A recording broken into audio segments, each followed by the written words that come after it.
La princesse Diana l'avait affublé d'un petit nom sans équivoque. Le Rottweiler, le chien qui ne lâche pas sa proie une fois qu'il a planté ses crocs.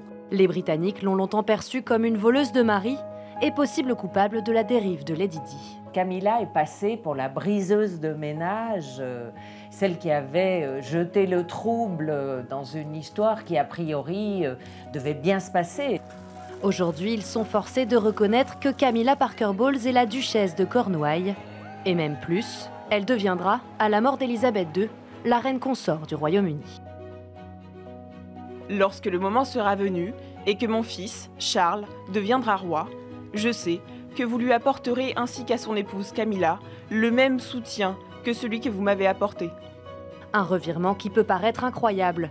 Camilla et Charles, c'est l'histoire d'une passion que tout le monde a voulu étouffer, mais dont le feu ne s'est jamais éteint.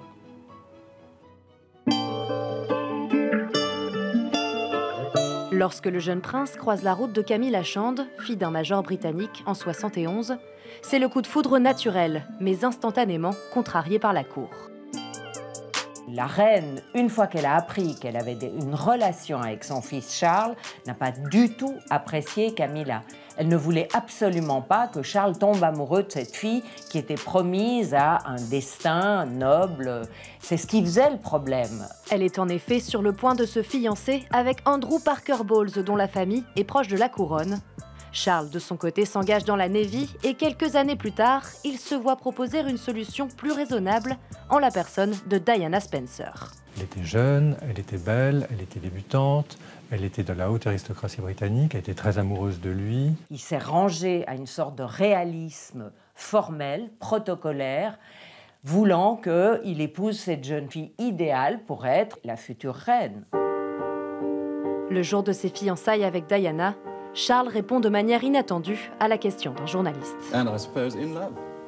Of course. Whatever in love means.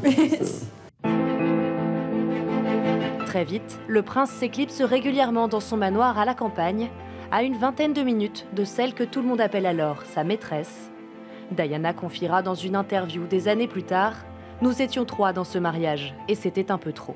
Ils avaient convenu de ne plus trop se voir.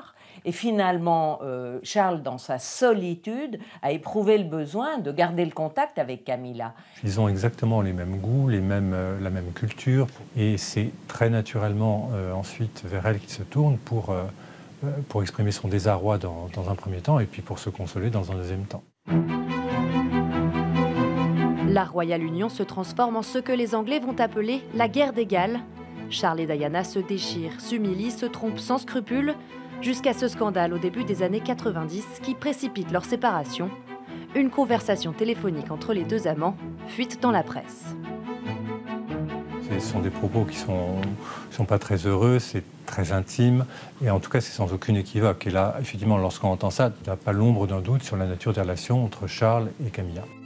Le divorce de Charles et Diana est prononcé en décembre 96, quelques mois avant la mort tragique de Lady Di à Paris.